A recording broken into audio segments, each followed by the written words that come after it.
But what's not the same is the degree of economic freedom each country offers to its people.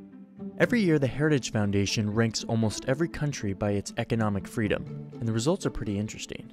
The index uses data from sectors like business, trade, governance, and policy to generate a score, with 100 being the most free. Countries that score high are those that have a business-friendly tax code and governments that encourage innovation and entrepreneurship. In addition to enjoying higher levels of financial prosperity, people in these free societies live longer, have better health, are more educated.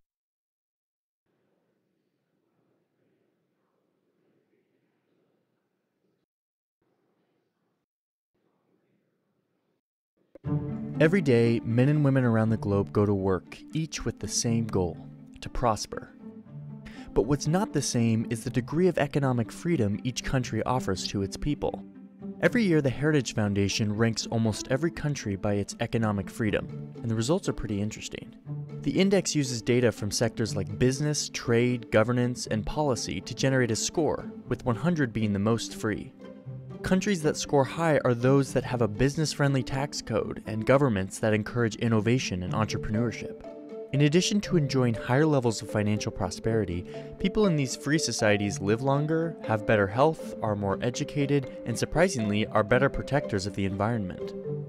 The good news is that in the past 2 decades, global economic freedom has been increasing. Economic freedom can have a powerful effect on improving society.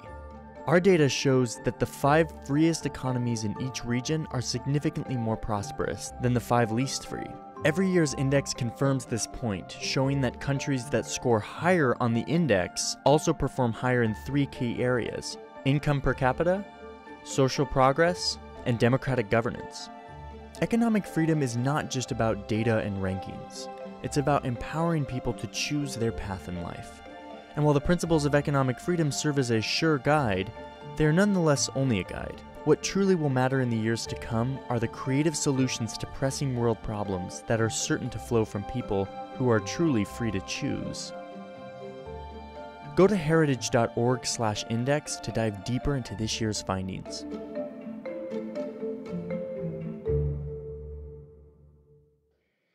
Every day, men and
Good afternoon. Welcome to the Heritage Foundation and our Douglas and Sarah Allison Auditorium.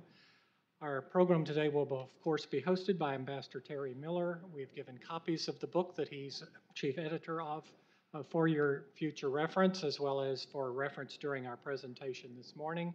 Ambassador Miller serves Heritage as the Mark A. Kolokotronis Fellow in Economic Freedom. He is also director of our Center for International Trade and Economics. Prior to joining us, he served for 26 years or more as a public servant and in the diplomatic corps.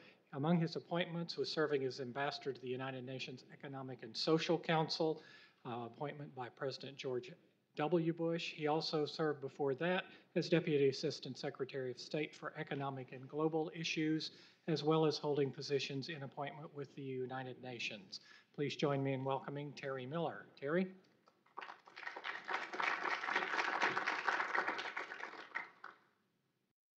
Thank you, John. Good afternoon, ladies and gentlemen. Welcome to the Heritage Foundation.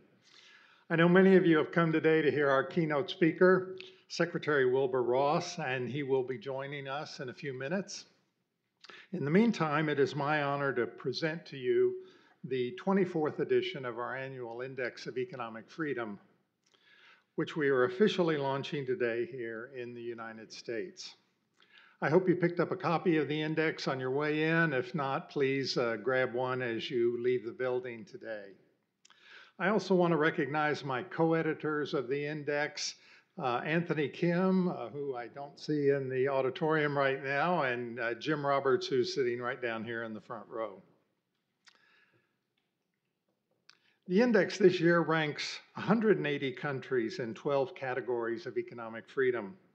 We put those scores together to arrive at an overall economic freedom score that serves as the basis for the global rankings.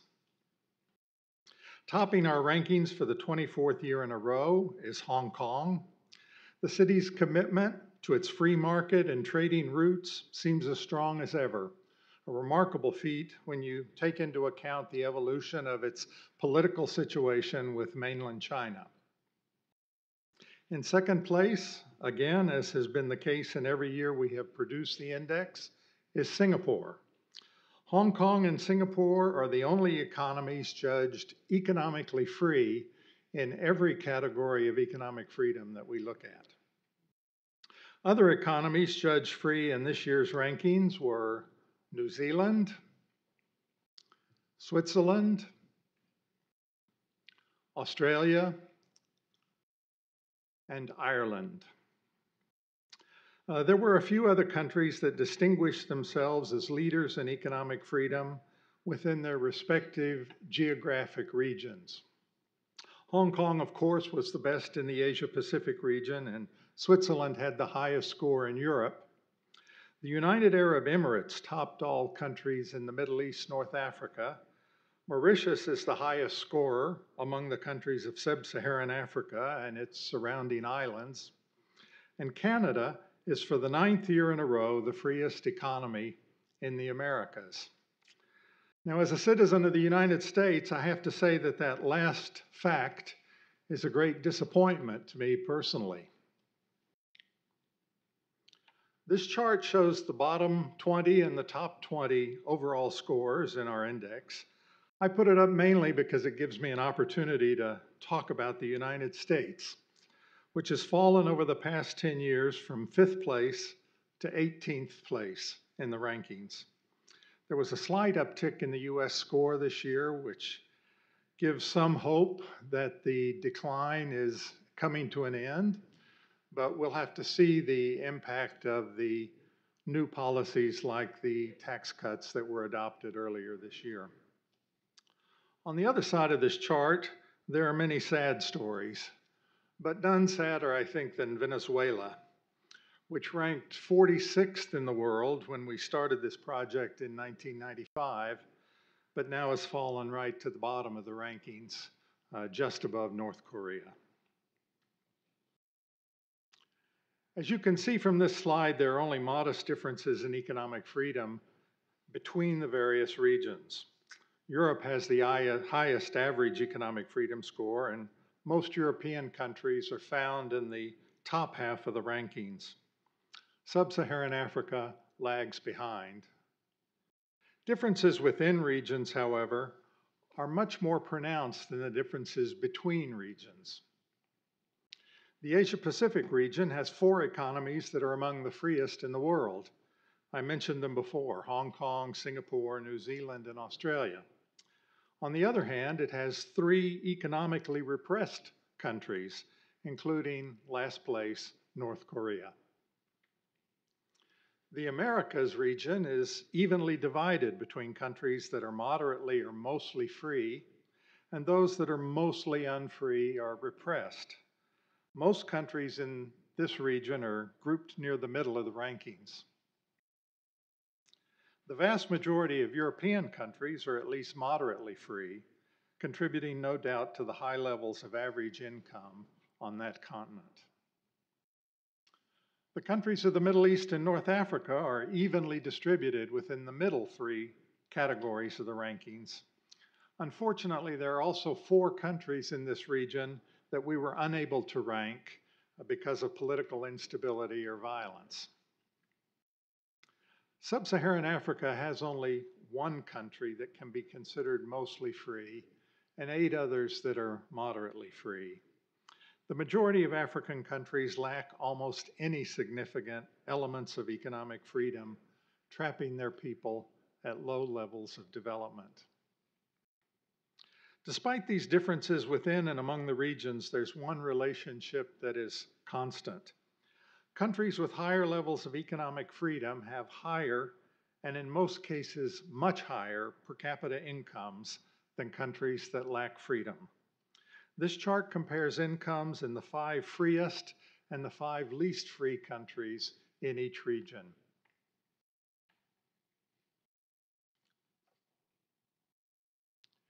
In addition to celebrating countries that do well in the rankings, we also like to recognize countries, no matter their ranking, that have made significant improvements in economic freedom this year.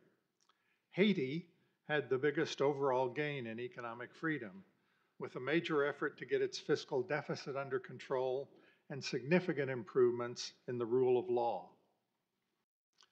Barbados, however, made the biggest jump in the rule of law category, with big gains in judicial effectiveness and reducing corruption.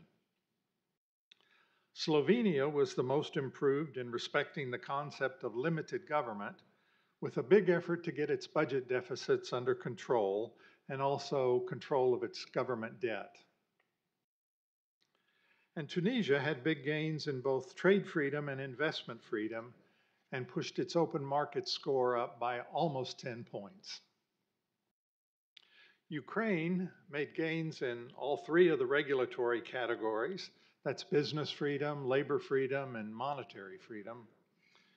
And that, I think, shows that economic progress need not stop for countries facing internal or external political challenges. We measure these categories independently, but they do interact with one another. Progress in one area can enhance the benefits from policy changes in another, and the importance of a particular category may vary depending on a country's level of development. There's one category, however, that stands out as especially relevant to countries at all levels of development, and that's the freedom to trade. The freedom to trade is highly correlated with overall economic freedom and prosperity, both for the world as a whole and within every region and at all levels of development. I want to move on now to highlight some of the ways in which economic freedom makes a difference to people around the world.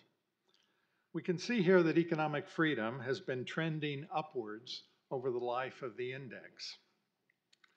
Over that same period, global GDP has just about doubled, and poverty rates have dropped by over 2/3.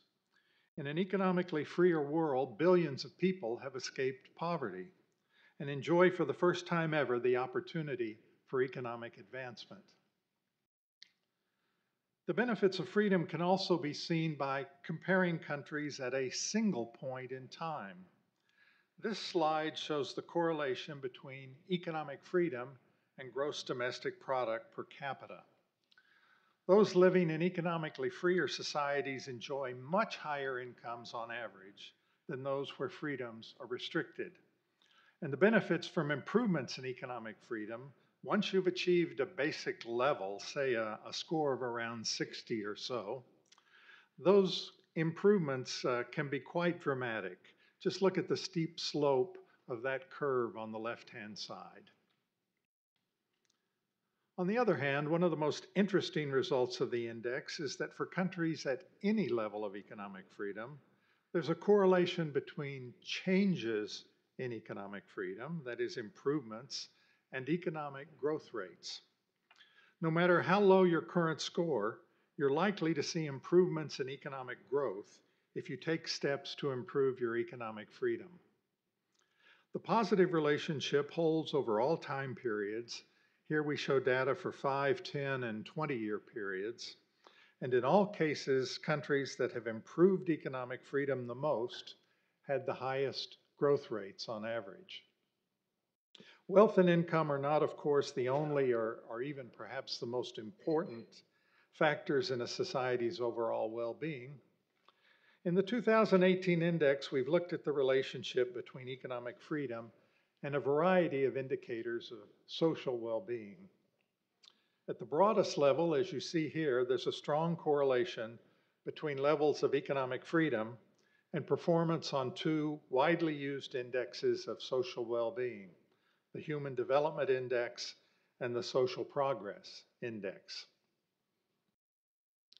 Looking at some specific areas, we see, for example, that children in freer economies are able to stay in school about 6 years longer on average than children in repressed or mostly unfree societies. This will have a huge impact on those countries' future prosperity. Economic freedom also promotes better health care and longer life. Here we compare longevity in countries with less or more economic freedom. The average lifespan in countries at the lower end of the economic freedom scale is about 66 years. In countries with higher levels of economic freedom, average life expectancy is over 76 years. That's 10 more years of life on average for those whose governments allow them more economic freedom. Finally, in this age of concern about global warming or climate change, there's a cautionary note from the data for those who believe that it is imperative for governments to impose ever greater emission standards or other environment controls. As with other areas of social progress, it's economic freedom, not government regulations, taxes, or subsidies, that has led to the most improvement in environmental conditions. In closing, I want to highlight what we call 4 critical countries for improvement. These are countries with large populations that have taken the first baby steps towards economic freedom, but are still mostly unfree. China, for example, made major reforms under Deng Xiaoping, but since has promoted a hybrid system that combines participation in the global trading system with centralized planning and control of investment. As growth rates slow, the contradictions of such a mixed approach are likely to become more and more difficult to manage. India has abandoned the rigid adherence to socialism that characterized the early years of its independence, but it has achieved only modest progress in unwinding its massive bureaucratic state. With only a 9-point advance in economic freedom over 24 years, the pace of reform is too slow for a country that aspires to world economic leadership. Russia. The communist policies of the Soviet Union are largely gone, but authoritarian control favoring a wealthy oligarchy and state-owned enterprises has stifled advancement for entrepreneurs and innovators. This results in an over-reliance on commodity-based growth. And finally, Brazil. Brazil's economic freedom score this year of only 51.4 is identical to its score in the first edition of the index in 1995. The country's gotten stuck, repeating policy mistakes in what seems to be a never-ending cycle of futility. All of these countries are in some respects stuck, each in need of a burst of free market reform to jumpstart broad-based and sustainable economic growth to the benefit of their large populations. That's the end of my presentation. All of our index results are available online, along with supporting data and historical analysis. I'd be happy now to take questions while we await the arrival of Secretary Ross.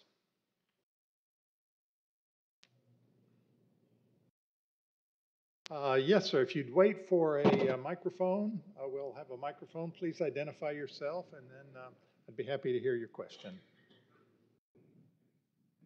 So, Carl Golovin, I see one of your criteria is monetary freedom. Can you please explain what the parameters are that you consider to be relevant to monetary freedom? Yes, we call that monetary freedom. It's basically a measure of inflation.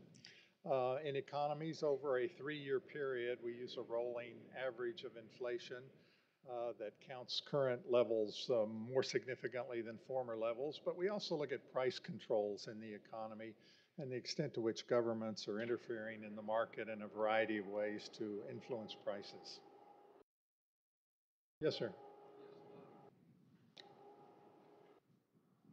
Peter Semler, I had a question. A couple of your slides were of great interest. These are markets that our subscribers, readers are invested in as your most improved: Haiti, Tunisia, and Ukraine. Can you give us more details? These are what we call early growth markets. Yes, well, I think Haiti is a classic case where there's extremely low level of economic freedom at this time, and so they're really scrambling to come out of what's a very poor situation in that country, and they've suffered, of course, from earthquakes and other events that have held them back even more. But I think the thing that we see long term is that there's a tremendous problem with corruption and lack of the rule of law in a country like that. And this year they did make some concerted efforts to improve. And I should point out in this regard that our data is covering the period from mid 2016 to mid 2017. So we're dealing with a little bit of a time delay here. But we did see a progress there. I think there was more obvious progress in countries like Ukraine, where we've really seen a very strong effort there to improve economic policies and get economic growth going quickly in spite of the political and security challenges they're facing from Russia right now. Tunisia is a case that we have paid a lot of attention to, obviously the birthplace of the Arab Spring that didn't perhaps spring forth as far as we would have liked to see in many of the countries in the region. But they seem to have stabilized the situation there, and they are putting in place policies to open the economy and make better use of foreign investment and the trade markets that are available to them. So that's what we saw there. Back here. Where, Jeffrey Osanka, where, if anywhere, do you take into account when a country uses its economic freedom to spend money to make countries less free? I'm thinking particularly with Qatar, which uses some of its money to sponsor states that try to reduce economic and political freedom in other countries. Well, that's obviously a problem. We measure what we measure on an even-handed basis for countries, and we're not looking at political developments or even political actions by countries in other countries around the world. That's for others, I think, to use. Qatar is not what I would call a champion of economic freedom. They score in I guess, the upper half of the Middle East region rankings. I guess we just didn't take a look at what they do with their wealth once they have it. So that's a question for others, I think. Let's go over to this side of the room, back in the back. Terry, excellent summary. Michael Maybach, thank you very much.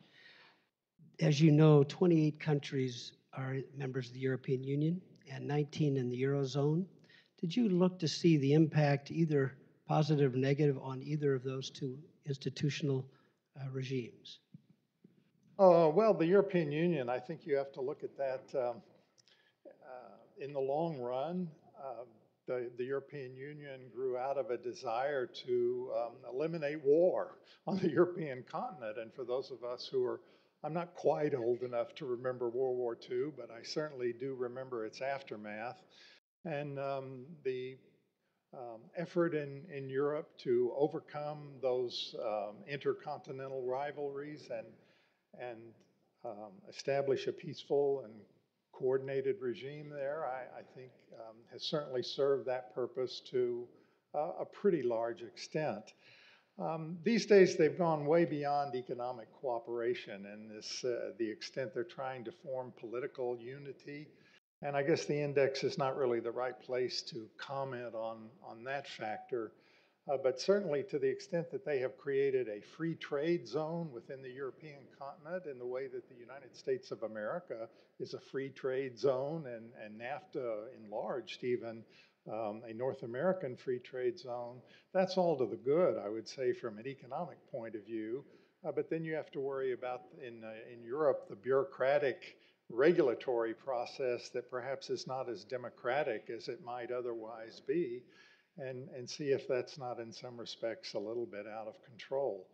So I know that's not a very straightforward answer, but I think it's a very complicated situation in Europe. And the same thing I just said about the European Union would all hold for the Eurozone as well.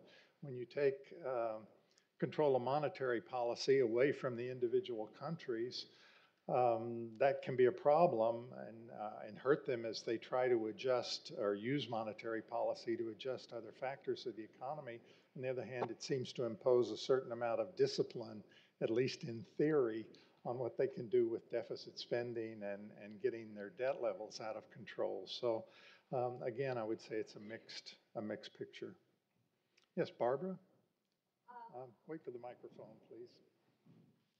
I just would like to hear a little bit of a review of what criterion you use in evaluating trade freedom.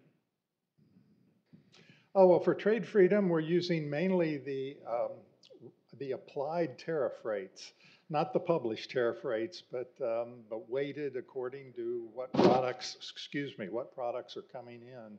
So it's a trade-weighted average for tariffs, and then for non-tariff barriers, we look at all kinds of regulations and even things like the extent to which corrupt practices may impede trade flows. So that's an additional measure for trade freedom.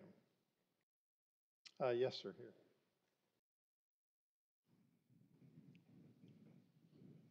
In Vallis, probably one of the greatest achievements in the Trump administration has been to almost stop the regulatory state. Now, are these efforts too much in the infancy for you to put them into account in the ratings of the United States? Stop what? The regulatory. Yes. Because based on the things we've seen in 2017, including the Federal Register, there's been an enormous sea change in regulations. Is it just too early? Yes, that's one of the most positive achievements of the Trump administration so far, in our view, and it's bound to have an important positive impact on trade freedom here in the United States. But it is, in fact, too early for us to have been able to take account of those changes in this year's edition of the index. We will be picking that up strongly next year in the index, as well as changes from the tax reform. So there is some hope that the U.S. score will improve, and I would caveat that only with the issue of trade policy, which seems to be going in the opposite direction at this time. So it would be very hard for me to predict exactly what will happen to the U.S. score in the year ahead. Yes, sir.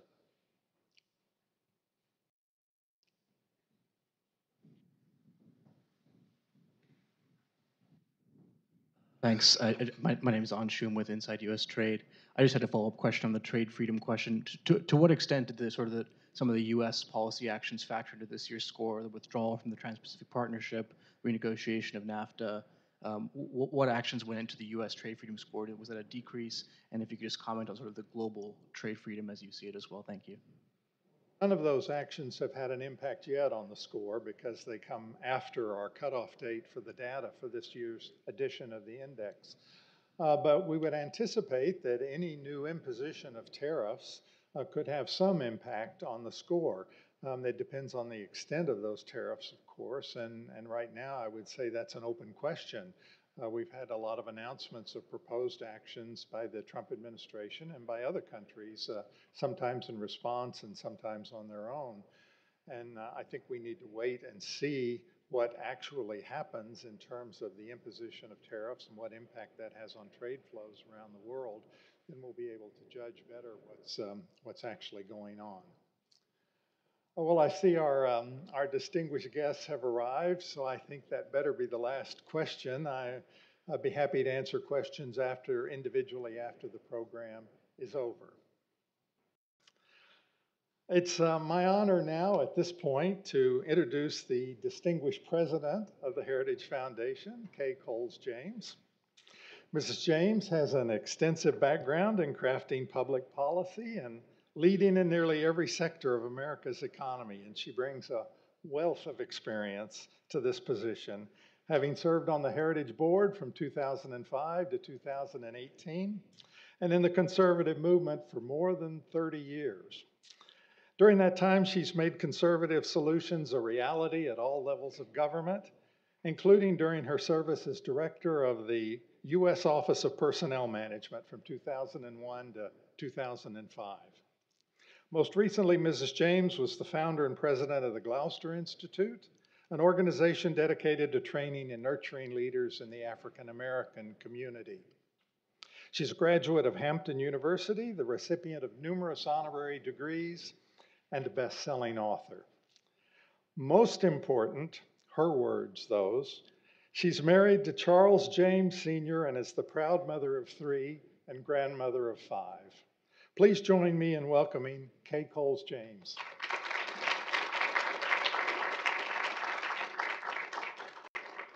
Thank you so much. Thank you all for being here this afternoon. It is absolutely my pleasure to welcome you to this special event and to introduce our esteemed guests. For 45 years, the Heritage Foundation has been dedicated to building an America where freedom, opportunity, prosperity, and civil society flourish. This is not a throwaway line to anyone who works in this building. No, it's our battle cry against the tide of human history. You see, for literally thousands of years, the vast majority of people lacked economic freedom and opportunity. And as a result, they were condemned to demeaning, dehumanizing lives of poverty, sickness, and sometimes early death. A few people controlled most of the power and most of the wealth, and everyone else suffered for it. Thankfully, those days are over for more people today than at any previous time in human history. But we still see instances, such as in North Korea, that serve as a stark reminder of where we've come from and where we could return if we don't remain dedicated to building a better future.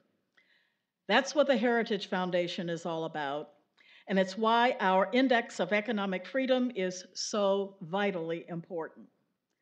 The index chronicles the advance of economic freedom and its defeat of poverty and privation.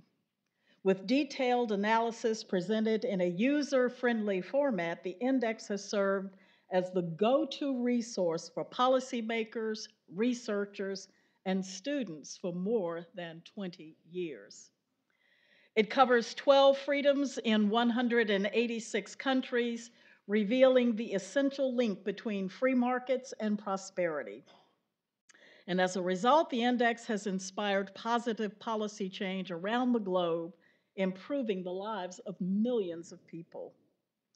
You see, economic freedom leads to better health, longer lives, improved education, and cleaner environments. It expands markets and improves standards of living. And it brings societies closer together in peaceful cooperation that transcends race, religion, and culture. In sum, the index reveals a powerful truth. Governments that respect and promote openness and free markets make their citizens' lives and the world better. And it's for that reason that we are deeply honored that Commerce Secretary Wilbur Ross is with us today. Secretary Ross is not only an extraordinarily accomplished businessman with degrees from Yale and Harvard, and a record of generating jobs and prosperity at more than 100 companies. He's not just a universally acclaimed expert, having been named by Bloomberg Markets as one of the 50 most influential people in global finance. Yes, he's even far more than that. And he not only serves as the Trump administration's principal voice for business, job growth, and economic opportunity, he is a staunch, lifelong believer in the undeniable truth that inspires our work here at the Heritage Foundation every day. That is, with freedom and opportunity, people everywhere can rise up from poverty and be empowered to live healthy, productive, and fulfilling lives. I can therefore think of no better guest to speak at this special occasion than our dear friend at the Heritage Foundation, Secretary Ross. Thank you so much for joining us today.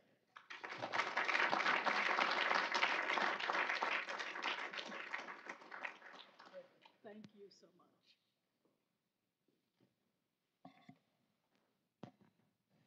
Thank you, Kay, for that very kind introduction. It reminds me a little bit about Henry Kissinger. One time was delivering a speech, and before it he got a very, very elaborate introduction, following which he immediately said, "Given that introduction, I can't wait to hear what I'm about to say." For some 45 years, Heritage Foundation has been a leading advocate for the values we in this room hold firmly: free enterprise, limited government, a strong defense, and a prosperous and secure America. It's a pleasure to be here for the Washington launch of the latest Index of Economic Freedom. I'm here today because I believe that next year, and at least for the next 7 odd years, our position as the United States in the index will hopefully continue to improve. As of the June 2017 cutoff date for policy changes to be taken into account, we didn't yet have very many of the deregulatory actions that we now have taken. We didn't have many EPA reforms, and we certainly didn't have the largest tax cut and tax reform in history. So we hope that those very specific developments will help propel us up in next year's and in succeeding years. Since the index was created by Heritage Foundation and the Wall Street Journal in 1995, it's become an indispensable tool in promoting the benefits of economic freedom. It is used by governments, individuals, investors, businesses, NGOs, and the media in capitals and C-suites throughout the world.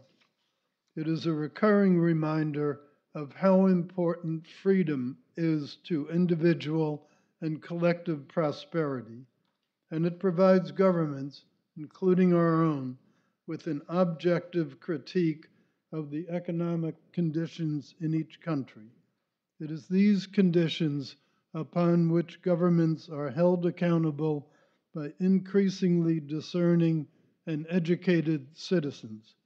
In short, the index is an essential service provided by Heritage.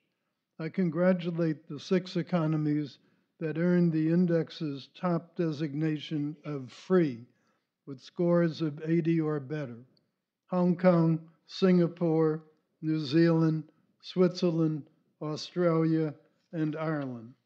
It is, to say the least, disconcerting that the United States is not yet part of this elite group, although globally economic freedom has hit an all-time high. It's imperative that we acknowledge and address the reasons for which our country lags behind the 17 nations that are ranked above us. The good news is that thanks to President Trump, we believe our downward slide in the index over the past decade not only has come to a halt, but should be reversing itself. The United States was one of 102 countries out of 180 whose scores improved in this latest report. But the latest U.S. score of 75.7, about 0.6 of a point above the previous report, is the right direction, but it's coming from a base that was the lowest in the index's history, due to no fault of the present administration. It is an indication that after a decade of economic stagnation and decades of overregulation, we have hit an historical inflection point. 15 months ago, President Trump took office with a specific agenda to unleash our economy and improve job opportunities for millions of Americans. A key element of that agenda was lifting the heavy yoke of government from the backs of American businesses and workers. As I speak, the administration is continuing to review and eliminate outdated and ineffectual rules and regulations whose costs in time and money vastly exceed their benefits. The President has mandated that for every new federal rule created, at least 2 of equal value must be repealed. In fact, we've done better than that by a very wide margin. In the last year, the President repealed a whopping 22 regulations for every new one issued. Just today, I and 14 other cabinet members signed an MOU among us implementing the One Federal Decision framework for environmental review and authorization process for major infrastructure projects. That's one of the areas that is the most fiendishly regulated in the country. You may have seen a chart that I have in my office. It's a little taller than I am, and what it contains is the 120 different steps that someone must go through to get a permit for a major infrastructure project.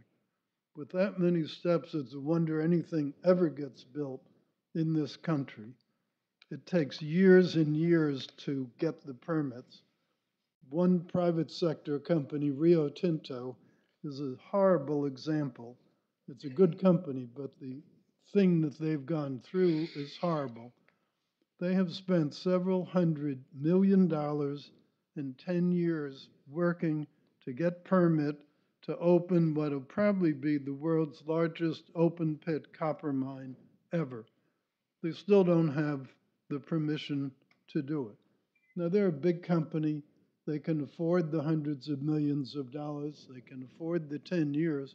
But think how much better off they and everybody would be if they could put that extra few $100 million into projects rather than into paperwork, because that's what it's been. Paperwork and litigation have been the horrible things. In addition to deregulation, the tax burden that has stifled growth has also been lifted. As you know, last December, President Trump signed the Tax Cuts and Jobs Act of 2017. President Trump has reduced taxes by $5.5 trillion over the next decade, the biggest tax cuts and reforms in American history. And for the first time in more than 30 years, U.S. companies have a competitive tax rate that will bring prosperity to millions of Americans. We know that it is the private sector that drives the prosperity, not the federal government. Since the reduction of the corporate tax rate on American businesses from 35% to 21%, more than 440 large companies have announced new investments, raises, and bonuses that are directly benefiting more than 4.5 million American workers. And all working families get a well-deserved raise now that they are keeping more of their hard-earned money.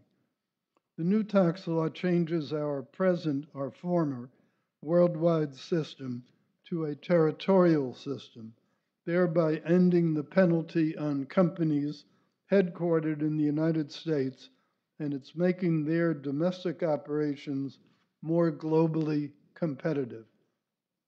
In addition to tax cuts and deregulation, we are taking a new look at our trade relationships with the intent of reinvigorating U.S. manufacturing production and output. We are working to end years of one-sided and unbalanced trade deals that disadvantaged U.S. businesses and workers. Other companies simply have refused to play by the rules. Their continuous dumping of government-subsidized products has decimated essential American industries. It threatens our national security, and it saddles our nation with global trade deficits that exceed $500 billion annually. These deficits are draining wealth from our nation. I'm proud of the fact that President Trump has forcefully stood up for the interests of American industries that are essential to our national security. We believe that trade should be fair, free, reciprocal, and free. But free trade is almost like the unicorn in the garden. People talk a lot about it, but it's very, very hard to find it nowadays. Our tariffs are among the lowest of any major country in the world, and we have the least in the way of non-tariff trade barriers. Yet American exporters are plagued by every type of tariff and non-tariff barrier thrown against them, even by our most trusted allies. In Davos recently, I was on a panel with the director of the WTO, the World Trade Organization, and to start things off, I asked him a question, said, if the United States is not the least protectionist big country, please tell me who is. He had no answer. So we are using all of our available tools to ensure a level playing field for our country's companies, workers, farmers, and ranchers. And we're already getting results. Our new deal with the Republic of Korea is lowering barriers to automakers and other key American industries, a major win for the cause of economic freedom. Maybe it will inadvertently push Republic of Korea up in your freedom index the next year. And we can also see the impact of our economic policies on the whole world. After a decade of stagnation, we're finally growing at about 3% again, something the naysayers said could never happen. The number of Americans collecting unemployment benefits is at a 45-year low. Consumer confidence is at a 14-year high. 2 million Americans have moved off food stamps and onto work rolls. And since Election Day, American companies have created nearly 3 million new jobs. Manufacturing sector is particularly showing renewed strength. In the last year, more than 250,000 new manufacturing jobs were created in the United States, compared to 100,000 manufacturing jobs lost in the final year of the Obama administration. New factories are opening throughout the country. During the first 9 months of 2017, the United States experienced a net addition of more than 4,000 new manufacturing plants. After decades of industrial decline, we have finally turned the corner. None of these positive things were happening before the election of President Trump. So judge him by the results. Judge him by the results, not by mannerisms, not by catchphrases, not by 160-character tweets. Judge the administration by its results. President Trump is unleashing American ingenuity. Now, of course, there's more to do, a lot more to do. This administration is next going to be focused on reducing government spending, something that will require more much-needed reforms. The last spending bill was quite unfortunate. The Democrats used the nation's need for the military to have increased funding as an opportunity to load up the bill with their own wasteful spending. But as the president said, he will never sign such a bill again. Never. We will also continue our march to cut unneeded regulations. We look forward to working with Heritage to get the United States to where it belongs, at the top of the Economic Freedom Index. Again, thank you for inviting me. It's a pleasure to be here, and I gather now we're going to have a little fireside chat.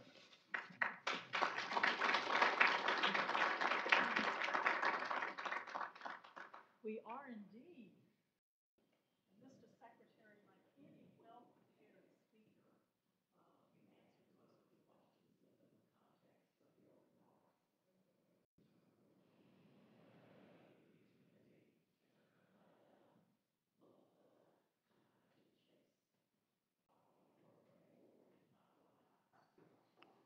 Well, you probably have heard the president recently say the trade war, a trade war, has been going on for the last 50 years, or perhaps more.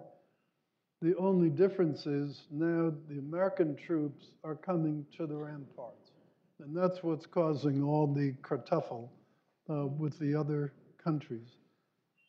We have a little editorial that I wrote in the Wall Street Journal some months ago that we're distributing around.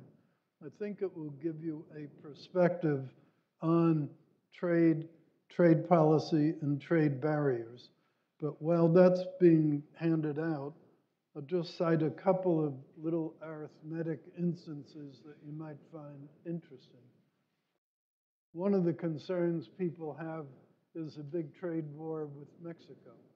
Well, we don't want a trade war as such with them or with anyone. But here's the fact.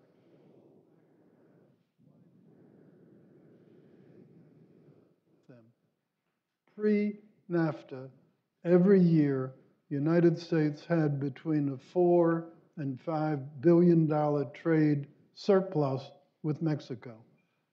Does any of you have any idea what our cumulative trade deficit with Mexico is post-NAFTA? Do you think it could be as big as $100 billion? Anybody think so? Okay. Anybody go for 200? Oh, you can't bid against yourself, sir. How about 500? Nobody thinks 500. Oh, did you misthink 500? The real answer is it's more than $1 trillion. So one result of NAFTA was to create a gap. We went from recurring trade surpluses to $1 trillion in the hole. It's a hell of a good negotiation, don't you think, to accomplish that? So that's why we're doing that.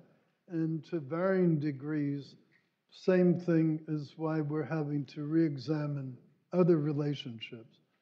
Now, I've done business in over 30 countries on the ground, importing into them, exporting from them. And I can tell you, it's an ugly playing field out there. People do not adhere to the rules. They do not adhere to fair play. And unfortunately, U.S. got itself into predicaments that it didn't need to. What happened in the immediate aftermath of World War II, it was U.S. policy, and probably not a bad policy at the time, to help rebuild Europe and Asia from the ravages of World War II. Well, that was a good idea. We needed to help them. And at that time, we had trade surpluses, consistent trade surpluses, and indeed we did until into the 1970s. The problem is the concessions that they made to the then struggling countries had no time denomination to them. So concessions that were totally appropriate to make to a Germany, to a Japan, to a Korea, to a lot of these countries back in 1950 are now totally inappropriate. And yet, because of what we've signed up for, we have relatively little flexibility. And because our tariffs are so low relative to everyone else, they don't have a lot of incentive to negotiate. So we've been trying to create some incentives for them to do so, and that's what a lot of these trade actions are about, particularly our enforcement actions. Well, Mr. Secretary, we only have time for one more question. Which one would you like? Oh my goodness. Well,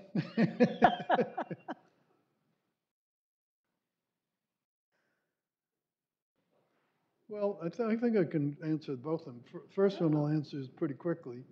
This talks about. Well, would you like for me to read the question? No, or you sorry, wanna go I'll for just it? summarize it. Okay. The recent budget legislation was a deep disappointment to fiscal conservatives. Well, was to me too, was to the president as well. But as I mentioned in my prepared remarks, the Democrats took hostage our need for national defense.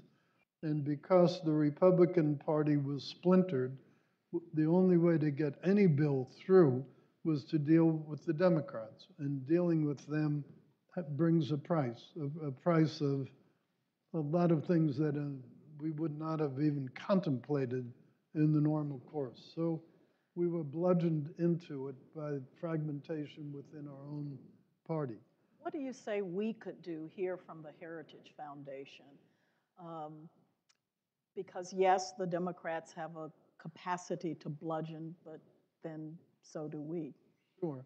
Well, I think the best thing would be, one of the problems with people with strong ideological fortitude is that they sometimes let the excellent be the enemy of the good. And that's a trap that I think we all have to avoid falling into, because the choice wasn't between a strong military and a lower deficit. The choice was between that deficit and no big help to the military. So the president had to make a value judgment. And at this point in time, given what's going on in Syria, the atrocities and the gas attacks and everything, given what's going on in Iran, given what's going on in North Korea, given what's going on wherever you want, he felt that the single most important obligation he had is to defend the American people and keep us secure. Now that we've gotten that big budget, they're not going to have the same leverage over him next time. But the problem is that with a very fragile majority in the Congress, if our side doesn't hang together, well, then we have to deal with the other side. And that's just a fact of life. So trying to get people to understand that we can't always get everything that's the most ideologically pure at a given moment in time. But the president announced today that he's going to be making some efforts at precision in the budget, and we'll see if we can get more support for that. He hates the bill that was signed. Those of you who watched it on TV know I was right there with him when it happened, and it was not his favorite day, I can tell you that. Ours here, and I'm sure that comes as no surprise. No, it doesn't. Right. But the solution to it is not confusing. If we had had 100% of the Republicans voting for a bill, we would have had a much lower deficit built in. So even though they were being very principled and were trying to hold down the budget deficit, so I don't question the motive. Problem is the arithmetic didn't work. It doesn't work. And therefore, we had to make this terrible choice. Be tolerant. Not when it comes to deficits. No, well, we hate it too, but would you rather have an Army and a Navy and an Air Force that can't defend you? Of course not. Okay, well, that's the Scylla and Charybdis kind of choice that we had to make. As I say, you're not going to see that out of him going forward. And hopefully, as we get through the November cycle, hopefully we'll have a little bit better negotiating position. I certainly hope so. We'd all be better off. He is not a deficit druggie by any stretch of the imagination. Concern about programs like EXIM and OPIC. Those are both very complicated issues. I think one can argue that we probably do need some kind of a financing mechanism in global trade, if for no other reason than to with what the Chinese and the European Union are doing. GE came to lost a big project in Egypt, not a very strong credit, not very highly ranked on your chart. Why did they lose it? The Chinese government provided 30-year, 1.5% financing. Now, that's not a market rate. I'm not sure that there is a market for 30-year debt for Egypt, let alone at 1.5%. But that poses a conundrum. Are we better off just letting them do that and take away several thousand American jobs, or having something to be somewhat competitive? That's what makes it so complicated. Nobody's in favor of corporate welfare. We certainly are not. But we also live in a world that we don't totally control. And we, at some point, have to draw the line, again, the good versus the excellent. The excellent driving out the good. Excellent would be neither we nor the Chinese nor anybody else provides concessionary funding. But when other people are doing it, you've got to make the choice. Jobs or doing something your principals don't like you to do. It's a tough decision. It's a tough decision. OPIC is very much the same kind of a concept, just smaller scale. Mr. Secretary, unfortunately, our time is coming to a close, and we here at the Heritage Foundation want to thank you and the President. We know that some of the issues that you face are very difficult ones and sometimes require some tough choices. But please always know that we stand at the ready here to be supportive, and appreciate your being here today as we celebrate the release of our index.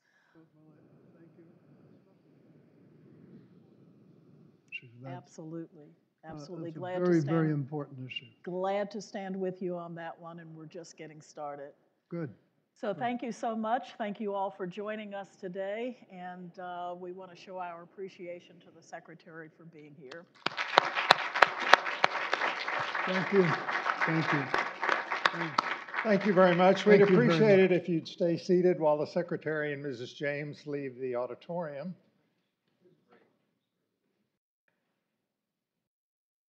And that concludes our program. Thank you very much.